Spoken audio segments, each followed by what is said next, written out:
Fala pessoal do canal DevNet Core, bem-vindo novamente aqui ao canal. Pessoal, nesse vídeo aqui a gente vai mostrar dois tipos de arquiteturas, tá? E mostrar ali mais ou menos ali o que a gente desenvolveu aqui no canal DevNet Core, utilizando arquiteturas monolítica, né, versus arquitetura microserviços, tá? Basicamente, pessoal, a microserviços, né, são dois tipos de arquiteturas diferentes aí para dois segmentos diferentes, tá? Então, assim, a primeira coisa que eu vou responder aqui, que na verdade muitas pessoas me perguntam, que é uma pergunta até bem simples de ser respondido, tá? Mas muita gente elas fazem torna ela bem complexa que nem precisa, tá? Uma é o que é o Solid, né? Pessoal, eu acho que é uma forma mais simples de resolver, de responder o que seria o Solid, tá? O Solid, basicamente, pessoal, um resumo do resumo, o Solid ele representa o quê? É uma classe que deve ter apenas uma responsabilidade. Basicamente, isso que é o Solid. Você não pode misturar diversas responsabilidades em uma classe. Então, basicamente, cada responsabilidade tem que estar definida em cada classe diferente. Por exemplo, eu tenho uma responsabilidade que serve para gerenciar toda a parte de produtos do meu sistema. Tem que estar numa classe definida somente para produtos. Eu tenho uma parte do meu sistema que ele gerencia os usuários. Então, essa classe ela tem que ter a responsabilidade somente de gerenciar esses usuários. Então, basicamente, pessoal, o resumo do Solid para terminar o assunto, né, e você saber o que é isso, basicamente é isso, tá? Uma classe deve ter apenas uma responsabilidade, beleza? Pessoal, a gente vai entrar numa parte agora que é a parte de mostrar, né, dois tipos de arquiteturas aqui, tá? Basicamente, pessoal, esse vídeo aqui não é para falar o que é certo, o que é errado, o que a sua empresa faz de certo, o que ela faz de errado, o que o engenheiro, o arquiteto ele faz de errado, não é isso. É mais ou menos mostrar, né, e que você também pode criar arquiteturas que não sejam tão complexas, né? E para que você consiga entender qual o momento de criar determinadas arquiteturas, tá? Tem um nome aqui, pessoal, que é muito utilizado até em entrevistas, que são arquiteturas monolítica versus microserviços, tá? Então eu meio que desenhei umas coisas aqui para falar aqui nesse vídeo, para tentar ajudar o máximo de pessoas possível para tornar entendível esse assunto, tá? É claro que você tem que se aprofundar mais. Então meio que eu resumi para você saber mais ou menos o que você procurar, né, para entender sobre esse assunto, tá? Monolítica, tá? Que é o monólito, né? O que são essas arquiteturas? Quando você escutar essas palavrinhas, né, você vai falar o seguinte: que arquitetura é essa? Sua pergunta, né? Qual arquitetura é essa? Já logo tem uma interrogação. O que é monolítica? O que é uma arquitetura monólito, né? Basicamente é uma arquitetura que tem tudo junto. Ela não é uma arquitetura dividida ali, tá? É uma arquitetura mais simples. É um deploy, né, que é feito único, né, e é uma escala basicamente limitada, né, a escalada dele ali de crescer esse projeto, ela tem um pouco de limitação, tá? O que eu poderia falar assim para vocês entenderem melhor dessa arquitetura, né? Essa arquitetura basicamente ela deve ser criada para projetos pequenos e médios portes, tá? Para times pequenos, que eu aconselho ali, né, para times até 5, 6 desenvolvedores, tá? Porque é uma arquitetura pequena que vai estar tudo junto ali nessa arquitetura. Eu vou mostrar algumas arquiteturas aqui do canal DevNet Core que nós criamos, que ela é feita nesse modelo para vocês entenderem melhor. E quando você precisa fazer também entregas mais rápidas, tá? Então assim, vamos dividir, né? O que é uma arquitetura aqui monolítica, né? Basicamente, pessoal, esse projeto aqui a gente fez no canal, que é um projeto ASP, APIs Net 6 com Mongo, tá? Tem vídeo no canal e também tá aqui no GitHub que eu vou deixar aqui na descrição, tá? Basicamente essa arquitetura, ela é tudo feito em um projeto só, onde tem os serviços, tá? Todos os serviços estão aqui, que é serviços de listar, serviços de inserir, serviços de deletar, de update. Então todos os serviços, eu monto uma classe que tenha todos os serviços ali, né? Claro, lembrando que essa classe ela tem que ser dividida. Se você tem uma parte do seu projeto que ela lida com produtos, então você cria um serviço somente para produtos. Se você tem uma classe, uma parte do seu projeto que lida somente com usuários, então você cria essa classe voltada somente para usuários. Isso a gente tem que estar bem claro na nossa mente, que a gente tem que utilizar o Solid, que o Solid ele dita isso para a gente, né? Que uma classe ela deve ter somente uma responsabilidade e nada mais, tá bom? É isso que nós estamos fazendo aqui. Então, mesmo que seu projeto seja um projeto monólito, né? Na verdade, ele pode seguir, né, os padrões do Solid aí. E, na verdade, ele deve seguir, porque senão vira uma salada de frutas e você perde o controle desse projeto, tá? Nós estamos aqui no serviço, eu vou subir mais algumas pastas. E aí aqui, ó, já cai na pasta da controller, onde a gente já vai ter a controller consumindo, tá? Desse produto aqui, ó, tá vendo? Desse produto services aqui, beleza? Aí aqui, ó, ele só vai pegar os métodos e vai utilizar. Então é uma arquitetura que você vê que ela é pequena, basicamente é para empresa que tem um projeto pequeno, médio porte ali, realmente, para um time pequeno, porque se uma pessoa estiver mexendo no controller, tem que ter muito cuidado se uma outra for mexer, porque vai dar conflito, tá? E entregas rápidas, tá bom? Então, assim, a gente pode colocar na nossa cabeça que essa arquitetura monólito, né? Monólito, se eu não me engano, eu acho que é a pronúncia assim mesmo. São para arquiteturas pequenas, pessoal, projetos pequenos que têm entregas rápidas, que você precisa de entregas rápidas, tá? Eu já vi também, ao contrário, empresas que não têm a quantidade de funcionários ideais, o projeto não é grande, é de pequeno ou médio porte, e a pessoa utiliza um microserviço. Está errado? Às vezes não está errado, é porque está visando o crescimento desse projeto, né? Mas às vezes, pessoal, esse projeto ele se torna tão complexo, a curva de aprendizado tão grande por ele ter muitas camadas, que o desenvolvimento fica um pouco mais lento, entregas fica um pouco mais lento, né? Então, assim, a curva de aprendizado realmente, a curva de entregas, né, de tempo de entregas, realmente ele vai aumentar, tá? Esse aqui é o projeto também monólito, tá? Que está aqui com Mongo, tá? Então só tem duas coisinhas nesse projeto. Tem a parte de serviço, aí aqui também tem a parte das models, tá? Ó, as models de produto, tá bom? Aqui, ó, basicamente a model. Então assim, ele só tem tem uma camada só que tem dividida por pastas, né? Que é o ideal você dividir por pastas que fica mais organizado. E a parte onde tem os serviços, tá? Onde tem a nossa aqui onde tem a nossa produto service, onde tem todos os nossos negócios, então nossos métodos que chama os dados do banco de dados, tá? Agora, pessoal, deixa eu ver, tem mais uma outra aqui, ó, que é essa aqui, ó, né? Esse projeto aqui chama API genéricas com controller dinâmico.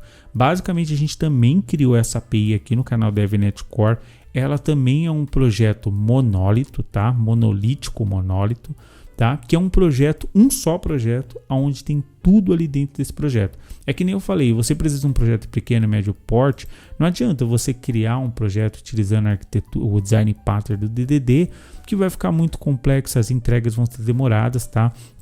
E também até, às vezes, a complexibilidade é tão grande que até torna o projeto quase inviável você customizar, tá? Isso a gente tem que prestar bastante atenção também, tá? Então esse projeto aqui, ó, que é o projeto genéricos, tá? Basicamente a gente fez uma controller aqui, ó, que é uma controller dinâmica, tá? Básica, bem parecido com o repositório dinâmico. A gente fez alguns métodos dinâmicos, né? De get,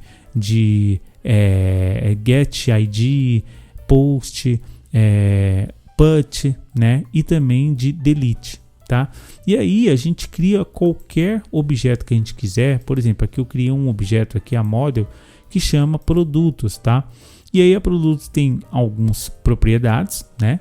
Que essas propriedades a gente vai utilizar na classe que a gente vai criar. E aí a gente cria uma controller, né? Produtos controller, e a gente chama essa controller da dinâmica, né? Que a gente criou ali, e passa somente o objeto. Então basicamente aqui tem todos os nossos métodos virtuais e ele vira basicamente um CRUD ali, né? Totalmente genérico. Então se você precisar criar mais um objeto para usuários, no caso, só você criar o objeto dos usuários, criar a controller dos usuários e passar da mesma forma aqui, chamando de Dynamic Controller. E aí ele já vai herdar tudo. Se você precisar de uma customização, a sua customização você vai criar aqui direto no seu controller, tá? Pessoal, não é errado você criar arquiteturas assim. Isso depende muito do projeto que você está criando. Às vezes é um projeto pequeno, é um projeto com cliente só, é um projeto rápido, que tem que ter uma entrega super rápida. Você pode criar desse jeito. E existe até um nome desse projeto, que é um projeto monólito, tá?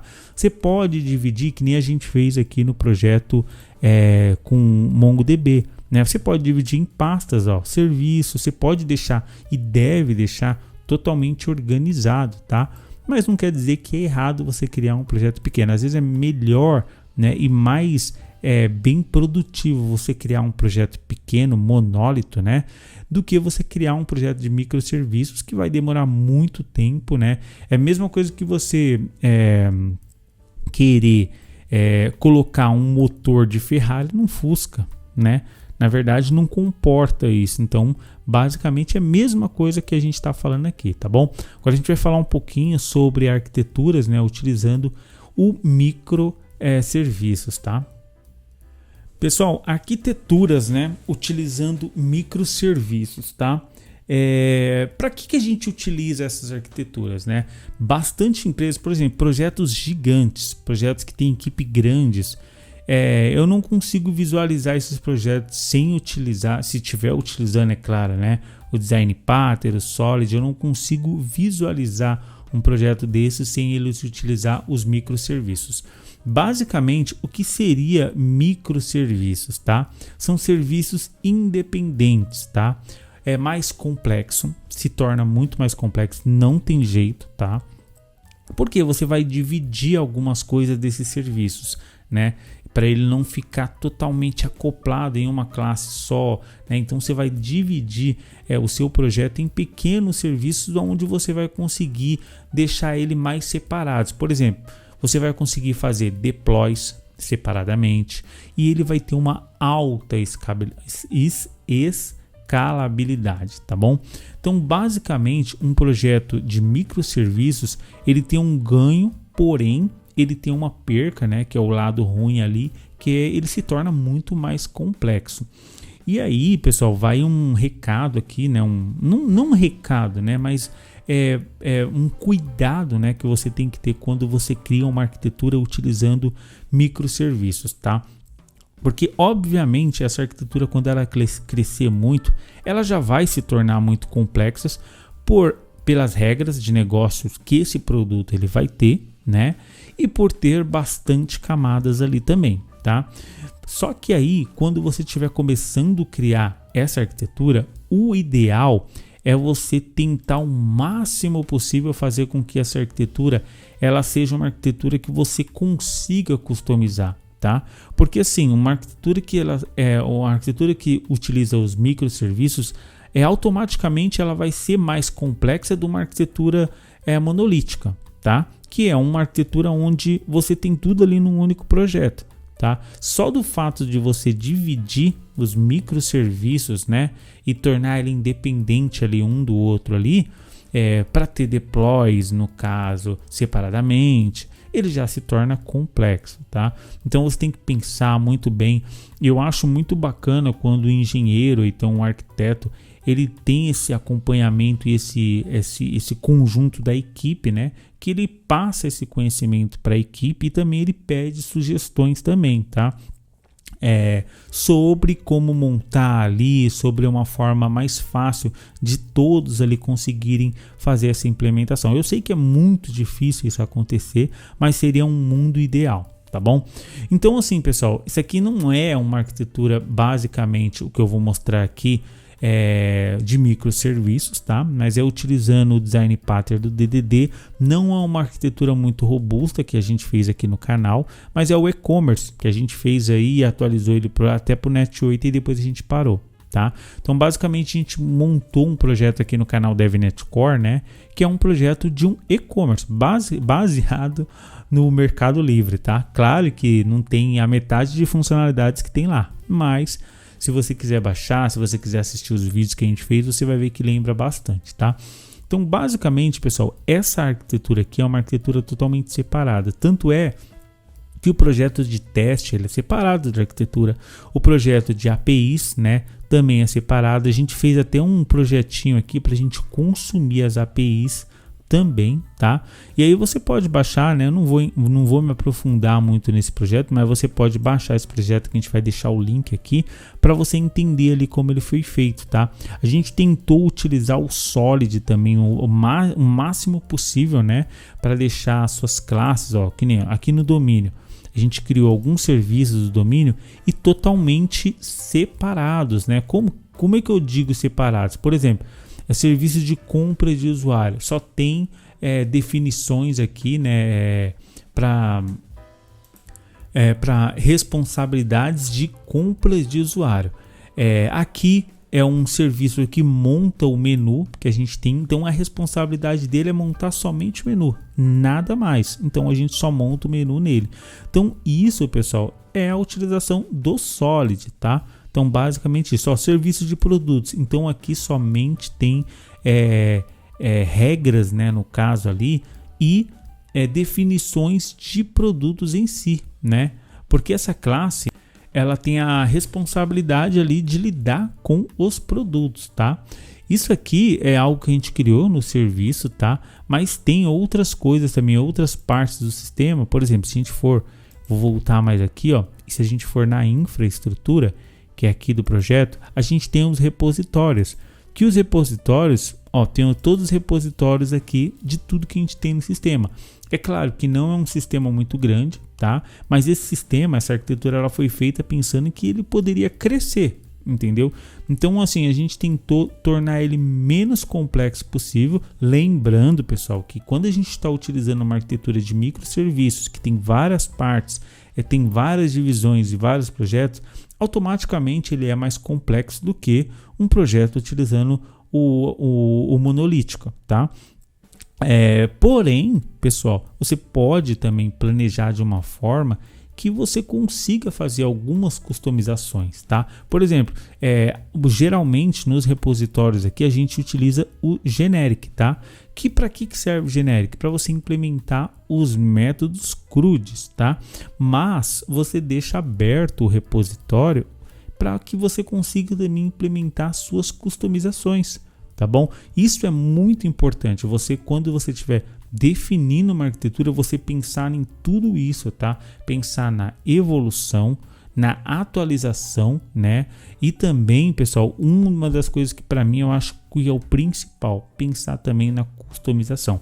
Porque basicamente, pessoal, se você está fazendo esse projeto, você visa vender para algum cliente ou então locar em algum cliente esse projeto, tá? E geralmente um cliente ele vai pedir coisas diferentes nesse projeto. E se ele é um produto, às vezes você tem que customizar, fazer uma customização diferente de um cliente para o outro. Então, basicamente, você vai precisar ter uma arquitetura ali que tenha uma flexibilidade para você fazer isso, tá? E você pode fazer de uma forma que ele não fique tão complexo assim. Por exemplo, nós temos também o projeto que a gente fez aqui há pouco tempo atrás também, que foi o nosso projeto, deixa eu voltar aqui, ó, que é o projeto financeiro, né? A gente fez um projeto financeiro básico aqui também, tá? E utilizando aí o design pattern aí do DDD, tá? Não tá 100%, não tá com... a gente não implementou o CQRS, tá bom? A gente colocou aqui mais para vocês entenderem as camadas, tá? Então, basicamente, quando a gente monta esses projetos no canal, não é para você ver é um projeto totalmente complexo, difícil. É para você entender como funciona, como você implementar quando você pegar uma arquitetura assim. esse foi o objetivo de todos os vídeos que a gente fez aqui, tá? Se a gente for ver aqui no canal, ó, se a gente for ver aqui no repositório, se eu não me engano, tem o último que a gente fez aqui, ó, DDD 2026, né? Que a gente fez basicamente esse ano aqui. E esse projeto, pessoal, é a mesma coisa. Aí tem todos os documentos que eu deixei aqui. E nesse projeto tem as mesmas coisas que a gente fez nos outros projetos também. Basicamente para as pessoas entenderem como implementar. Às vezes você nunca trabalhou com uma arquitetura, né, utilizando o Design Pattern DDD. E você entra numa empresa e você é exigido a aplicar, né, as técnicas aí, ou então desenvolver. Como é que você vai saber aonde começar, como criar esse método? Então por isso que a gente faz esses métodos, esses vídeos no canal DevNet Core, para mostrar para você, né, de uma forma simples ali e objetiva, como você criar um método e você ir até a camada da interface ali, né, da entidade, interface, infra, e depois disponibilizar essa API aqui, tá bom? Então essa aqui é mais uma arquitetura onde tem também, utilizamos aí o Solid, tá? Que é cada classe tem a sua responsabilidade. Por exemplo, a gente fez as interfaces, cada interface tem a sua responsabilidade. Por exemplo, ó, opções, responsável de opções, aí ele herda, né, o objeto. Como ele é o genérico, né, ele está herdando o genérico, então não vai ter nada dentro da classe, tá? Mas lembrando que ela está aberta para você customizar, para você criar novos métodos aqui dentro, tá? Então toda arquitetura ela tem que ter essa facilidade. Não importa o grau que ela seja, né, complexa aí, né, por motivo de ela ser de microserviços separadamente. O microserviço, pessoal, é algo que ele ajuda muito a sua empresa, né? Principalmente quando você tem um projeto grande, uma equipe grande, você tem que fazer alguns deploys separadamente. Você precisa de uma alta escalabilidade do seu sistema, você precisa de uma arquitetura assim, tá? Só que a gente tem que saber entender, né? Tem que entender em que momento nós devemos utilizar uma arquitetura dessa e em que momento a gente devemos utilizar uma arquitetura monolítica, tá? Então, monolítica é uma arquitetura onde você tem o projeto tudo junto ali, tá? E uma arquitetura de microserviço é onde você tem vários serviços separadamente ali, que compõem todo o seu produto, tá, pessoal? O que eu quis trazer nesse vídeo aqui, pessoal, é para que mostrar que às vezes você não precisa ter uma arquitetura tão complexa, né? Você não precisa tipo de uma Ferrari ali. Se você está competindo com cards, você precisaria somente de um fusquinha ali que já iria ganhar de todos os cards, entendeu? Então, assim, basicamente é isso que eu quis mostrar. E também quis mostrar alguns conteúdos, assim, um pouco diferente, que todo mundo escuta todo dia. O que seria o Solid, né? Resumidamente, o Solid é você manter a responsabilidade separadamente. É uma classe ter uma responsabilidade. Ponto. Tá bom? Basicamente é isso. E a diferença aí de uma arquitetura monolítica e uma arquitetura de microserviços, tá, pessoal? Eu espero que esse vídeo aqui ele tenha ajudado alguém, tá, pessoal? Não é um vídeo onde eu mostro todo o conhecimento, que eu também não sei de todas as coisas, né, envolvendo a arquitetura DDD. Tanto é que nem eu mostrei no início, né, o livro do Eric Evans, né, que é Design DDD, né? Que é o Domain Drive Design, atacando as complexidades no coração do software, tá? É um livro muito bom. Eu leio, até hoje eu leio ele, releio ele também para entender algumas coisas, para praticar algumas coisas. Também tem alguns livros de arquitetura limpa também, tá? Que é muito importante a gente entender ali, né? Pessoas que já passaram por grandes sistemas, tiveram já desenvolver bastante coisas utilizando essas arquiteturas, né? E aí tem uma experiência a mais. É legal você ler o livro porque você viu qual foi a decisão, né? Qual foi o caminho que a equipe tomou para chegar num determinado ponto que eles precisavam, tá, pessoal? o vídeo é esse. Se vocês gostaram do vídeo, eu peço que vocês deixem o seu like, deixem um comentário também para mim saber que vocês estão gostando desses vídeos aqui, tá? Porque nesse vídeo basicamente não teve desenvolvimento em si, que é o foco do canal, mas eu mostrei aqui e vou deixar na descrição, tá? Todos esses projetos que a gente mostrou aqui também, tá? E os vídeos também relacionados a esses projetos, caso vocês queiram assistir. Pessoal, até mais. Tchau, tchau.